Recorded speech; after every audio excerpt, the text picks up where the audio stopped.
Hello friends, இன்னைக்கு நம்ம பார்க்க போறது Japan anime series the world finest assassin get reincarnated in another world season 1 episode 9 தான் இன்னைக்குள்ள வீடியோல பார்க்க போறோம். உங்களுக்கு இந்த வீடியோ பிடிச்சிருந்தது அப்படின்னா லைக் பண்ணிட்டு அப்படி மறக்காம நம்ம சேனலை சப்ஸ்கிரைப் பண்ணிருங்க. ஏன்னா நீங்க சப்ஸ்கிரைப் பண்ணி சப்போர்ட் பண்ணீங்க அப்படின்னா தான் என்னால டெய்லியும் சீர்ஃபுல்லா வீடியோஸ் போட முடியும். சரி வாங்க நம்ம வளவலன்னு பேசிட்டு இருக்காம இன்னைக்குள்ள கதைக்குள்ள போக ஆரம்பிக்கலாம். இன்னைக்கு நம்ம பார்க்க போறது the world finest assassin get reincarnated in another world season 1 episode 9.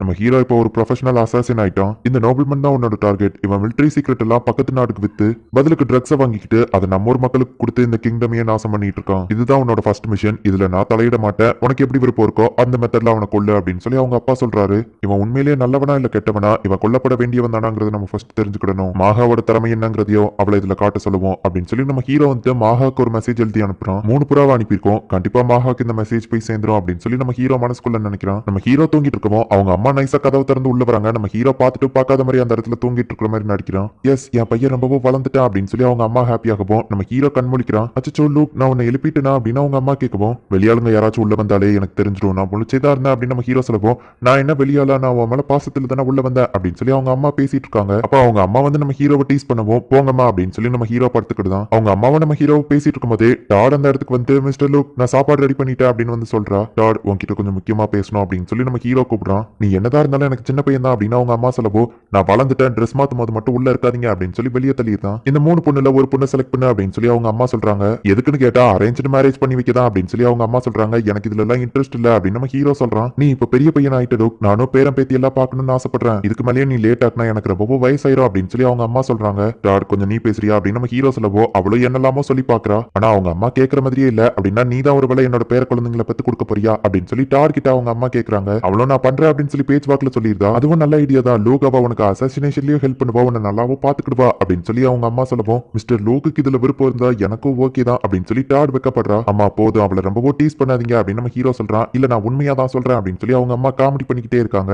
என்னோட மேரேஜை நான் தான் டிசைட் பண்ணுவேன் அப்படின்னு நம்ம ஹீரோ சொல்றா. இப்ப நைட் ஆகுது. மாகா ஒரு பக்கம் டீடைல்ஸ் கலெக்ட் பண்ணிட்டு இருந்தாலும் நம்மளும் நேர்ல போய் அந்த இடம் எப்படி இருக்குங்கிறத பார்க்கணும் அப்படின்னு சொல்லி நம்ம ஹீரோ அவனோட ஐடென்டிட்டியை மாத்திட்டு டாட் கூட அந்த இடத்துக்கு போறான். இப்ப 25 வருஷத்துக்கு முன்னாடி காட்டுறாங்க. வேர்ல்ட்லயே பெஸ்ட் போட்டோகிராஃபர், ஆனா ஒரு கிரைம் சீன் போட்டோ இருக்கும்போது இறந்து போயிட்டேன். நான் ஒரு காடஸ், ஸ்வாட் அண்ட் மேஜிக் இருக்கிற ஒரு உலகத்துல ஒன்னு ரீஇன்கார்னேஷன் பண்றேன். பெரிய பெரிய செலிபிரிட்டிஸ் எல்லாம் கூட நீ போட்டோ எடுத்து உன் பத்திரிகையில போட்டு அவங்கள சூசைடே பண்ண வச்சிருக்க. அதே மாதிரி நீ ஒரு ஹீரோவையோ சாவடிக்கணும் அப்படின்னு சொல்லி அவனை ரீஇன்கார்னேஷன் பண்றாங்க. நம்பர் 519, 25 வருஷத்துக்கு முன்னாடி ரீஇன்கார்னேஷன் ஆனா இப்ப என்ன பண்றான்னு பாப்போம் அப்படின்னு சொல்லி காடஸ் பார்த்தா, ஃபர்ஸ்ட் மறைமுகமா அந்த ஹீரோவை போட்டோ எடுக்கணும் அப்படின்னு சொல்லி ட்ரை பண்றாங்க. பேர்ல ஒரு குதிரை கிட்ட அடி வாங்கி விழறான். இவனும் பிரயோஜனம் இல்ல. நெக்ஸ்ட் டைம் ஆச்சு கரெக்டா செலக்ட் பண்ணணும் அப்படின்னு சொல்லி காடஸ் நினைக்கிறா. மில்டூக்கு அடுத்தபடியா இருக்கிற பெரிய மெர்ச்சன்ட் சிட்டினா அது இதுதான். அந்த இடத்துல நம்ம ஹீரோ வந்து அவனோட ஐடென்டிட்டியை மாத்தி ஏதோ ஒரு சாதாரண பையன் மாதிரி அந்த இடத்துல போய் சுத்தி பாக்குறான். நிறைய சோல்ஜர்ஸ் ரொம்பவும் மோசமான கண்டிஷன்ல பிச்சை எடுத்துட்டு இருக்காங்க. ஆர்மியோட சீக்ரெட்ஸ் அந்த நோபல்மன் வித்ததுனால தான் அந்த போர்ல அவங்க தோத்து போயிட்டாங்க அப்படின்னு நம்ம ஹீரோ சொல்றான். தெருவீதியில நடந்து போகும்போது ஒரு பொண்ணு ஜாம வந்து விக்கிறா. ஓ டார்லிங் லூ, உங்களுக்கு தான் இது ரொம்ப பிடிக்கல, சாப்பிட்டு பாருங்க அப்படின்னு சொல்லி டாட் கொடுக்குறா. ஆமா, என்ன பேர் இது லூ அப்படின்னு சொல்லி நம்ம ஹீரோ கேட்கவும், எனக்கு டக்குன்னு அதுதான் வந்துச்சு, அட்ஜஸ்ட் பண்ணிக்கோங்க, நம்ம லவ்வர்ஸ் மாதிரி நடிச்சாதான் எல்லாம் பெர்ஃபெக்ட்டா போகும் அப்படின்னு சொல்லி டாட் சொல்றா. நம்ம ஹீரோ அந்த ஜாம சாப்பிட்டு பார்த்துட்டு இதோட நிறுத்திக்கோ அப்படின்னு சொல்லி மத்த ஜாம் பாட்டில் எல்லாத்தையும் போட்டு உடைக்கிறான். நிறைய ரவுடிங்க அந்த இடத்துக்கு வருவோம். நம்ம ஹீரோவும் டாடும் மத்த எல்லாரையும் அடிச்சு போடுறாங்க. இவங்க பாஸ் இந்த இடத்துல இல்லன்னு நினைக்கிறேன் அப்படின்னு நம்ம ஹீரோ சொல்றான். அந்த பொண்ணு அழுதுகிட்டே அந்த ஜாம் எடுக்க ட்ரை பண்ணுவோம்.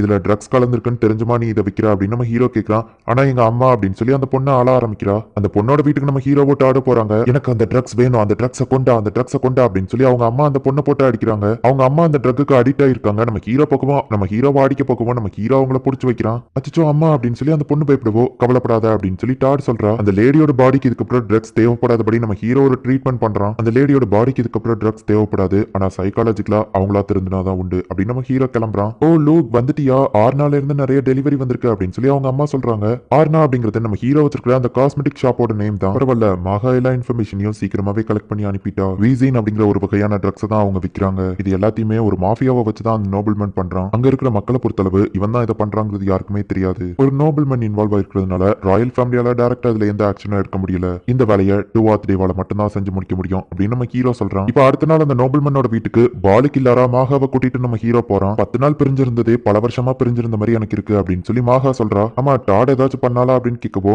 எதுவோ பண்ணலையே அப்படின்னு நம்ம ஹீரோ சொல்றான். அவளை நினைச்சா எனக்கு வருத்தமா இருக்கு பிரதல், நீ பிராத்தலுக்கு போறது அவளுக்கு ரொம்பவுமே கஷ்டமா இருக்கு. அவளை நீ யூஸ் பண்ணிக்கிடணும்னு சொல்லி அவ ஆசைப்படுறா அப்படின்னு மாகா சொல்லவும், ஆனா நான் உங்க எல்லாரையுமே ஒரு ஃபேமிலியா தானே நினைக்கிறேன் அப்படின்னு சொல்லி நம்ம ஹீரோ கேட்கறான். நாங்க சின்ன பசங்களா வளரும்போதே ஒன்னதான் எங்க 2 பேருக்குமே ரொம்பவும் பிடிக்கும். இப்போ நம்ம எல்லாருமே ஒரு அடல்ட் ஆயிட்டோம். அது போக உலகத்திலேயே ஹேண்ட்ஸமான ஒரு பையன் இருந்தா யாருக்கு தான் லவ் பண்ண தோணாது, இன்க்ளூடிங் நான் என்னவோ சேர்த்து தான் சொல்றேன், நானும் உன்னை லவ் பண்றேன் அப்படின்னு சொல்லி மாகா சொல்றா. இப்பெல்லாம் நீ டைரக்டா தைரியம் தைரியமா பேச கத்துக்கிட்ட அப்படின்னு நம்ம ஹீரோ கேட்கவும், நீ கடைசியா என்னை விட்டு பிரிஞ்சு போகும்போது அப்பதான் எனக்கு தோணுச்சு, நெக்ஸ்ட் டைம் நான் உன்னை பார்க்கும்போது என் மனசுல இருக்கிற எல்லாத்தையும் உன்கிட்ட ஓப்பனா சொல்லணும் அப்படின்னு சொல்லி. லியா இருக்காளே அப்படின்னு சொல்லி வருத்தப்படாத, நீ ஒரு நோபல்மேன் அப்படிங்கிறதுனால 3 ஒய்ஃப் வச்சிருந்தா கூட யாரும் எதுவும் தப்பா நினைக்க மாட்டாங்க, ஏன்னா இதெல்லாம் சகஜம் தானே. நான் என்னோட ஃபீலிங்ஸை இப்போ உன்கிட்ட சொல்ல போறது இல்ல அப்படின்னு சொல்லி மாகா சொல்லவும், நெக்ஸ்ட் டைம் என்ன பார்க்கும்போது நீ தான் என்கிட்ட எல்லாத்தையும் சொல்லணும்னு முடிவெடுத்ததா சொன்ன அப்படின்னு நம்ம ஹீரோ கேட்கறான். அந்த ஆர்னா கம்பெனியை நான் நல்லா டெவலப் பண்ணிட்டு நீ எப்பவும் என்ன டிபெண்ட் பண்ணி இருக்கணும், அந்த மாதிரி ஒரு டயத்துல நான் உன்கிட்ட என்னோட ஃபீலிங்ஸ் சொல்றேன், இதெல்லாம் நீ எனக்கு கத்து கொடுத்தது தான் அப்படின்னு சொல்லி அவ சொல்றா. நீ திறமையான பொண்ணுமாக நிறைய விஷயங்களே என்கிட்ட இருந்து கத்துக்கிட்ட அப்படின்னு சொல்லி நம்ம ஹீரோ அவளை பாராட்டுறான். இப்போ இவங்க பார்க்க போற அந்த நோபல்மேனை பத்தின டீடைல்ஸ் மாக நம்ம ஹீரோ கிட்ட சொல்றா. இப்போ நம்ம ஹீரோ கொல்ல வேண்டியவனோட வைஃப் அந்த இடத்துக்கு வரா. நீங்க லான்ச் பண்ண போற அந்த நியூ ப்ராடக்ட்டை ஃபர்ஸ்ட் டெஸ்ட் பண்றதுக்கு என்கிட்ட கொண்டு வந்ததுக்கு ரொம்பவும் சந்தோஷமா இருக்கு அப்படின்னு சொல்லி அவ சொல்றா. இதோட ஸ்மெல் ரொம்பவுமே சூப்பரா இருக்கு, இதுக்கு முன்னாடி உள்ள மாய்ஸ்சரைசரை விட இது ரொம்பவுமே சூப்பரா இருக்கு அப்படின்னு அவ சொல்லிட்டு, இந்த லான்ச் பண்ண போற ப்ராடக்ட்டை ஃபர்ஸ்ட் டெஸ்ட் பண்றதுக்கு எதுக்காக என்ன செலக்ட் பண்ணீங்க அப்படின்னு சொல்லி அவ கேட்கவும், உங்க ஹஸ்பண்ட் பத்தி தான் ஊருக்குள்ள எல்லாருமே பேசுறாங்க, சோ உங்ககிட்ட ப்ராடக்ட் விட்டா ரொம்பவும் ப்ராப்ளம் ஆகும் அப்படின்னு நம்ம ஹீரோ சொல்றான். ஆமா அதுவும் கரெக்ட் தான், கொஞ்சம் வருஷத்துக்கு முன்னாடி வரைக்கும் நாங்க ரொம்பவுமே போரா தான் இருந்தோம், ஆனா என்னோட ஹஸ்பண்டோட பிசினஸ்னால தான் நாங்க இவ்வளவு ரிச்சா மாறி இருக்கோம் அப்படின்னு சொல்லி அந்த வைஃப் சொல்றா.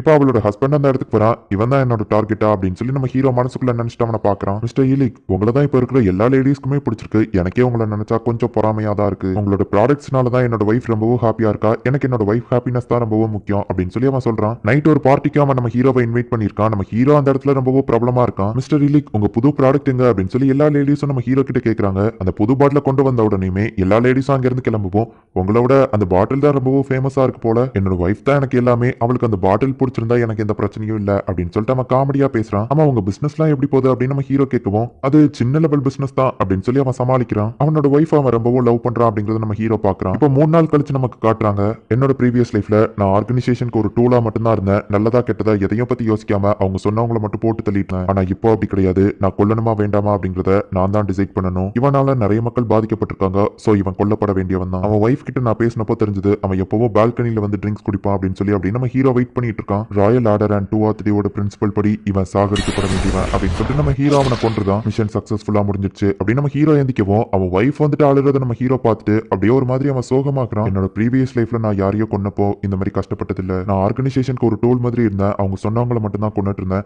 ஆனா இப்போ கொலை பண்றது என்னோட ஒரு முடிவு அப்படின்னு சொல்லி நம்ம ஹீரோ கொஞ்சம் சோகமாகறான். டாட் நம்ம ஹீரோவை வந்து கட்டிப்பிடிக்கவோ, என்னாச்சு அப்படின்னு நம்ம ஹீரோ கேட்கறான். எனக்கு தெரியல, நீங்க சோகமா இருக்கிற மாதிரி தெரிஞ்சது அப்படின்னு சொல்லி டாட் சொல்றா. இப்போ நம்ம ஹீரோ கொஞ்சம் நார்மல் ஆகுறான். இதோட ரெஸ்பான்சிபிலிட்டிஸ் என்னதான் வந்து சேரும் அப்படின்னு நம்ம ஹீரோ மனசுக்குள்ள நினைக்கிறான். எந்த இடத்துலயே இந்த எபிசோட் முடியுது. தப்பு செய்யறவங்க எல்லாருக்குமே அவங்க பக்கம் ஒரு நியாயம் இருக்கும், ஆனா என்னதான் இருந்தாலும் தப்பு தப்பு தான். இந்த நோபல்மேன் ட்ரக்ஸ் வித்திருக்கான், அது போக மிலிட்டரி சீக்ரெட்டை பக்கத்து நாட்டுல வித்திருக்கான். இந்த நோபல்மேனால நிறைய மக்கள் பாதிக்கப்பட்டிருக்காங்க, சோ நம்ம ஹீரோ அவனை கொன்னது கரெக்ட் அப்படின்னு தான் நான் சொல்லுவேன். இதுக்கப்புறம் வரப்போற எபிசோட்லாம் நீங்க எதிர்பார்க்காத லெவலுக்கு வேற லெவல்ல போகும், சோ மிஸ் பண்ணாம பார்த்து என்ஜாய் பண்ணுங்க. அண்ட் உங்களுக்கு இந்த வீடியோ பிடிச்சிருந்தது அப்படின்னா லைக் பண்ணிட்டு அப்படி மறக்காம நம்ம சேனலை சப்ஸ்கிரைப் பண்ணிருங்க. தேங்க்யூ ஃபார் வாட்சிங். பாய் கைஸ், நெக்ஸ்ட் எபிசோட்ல மீட் பண்ணலாம்.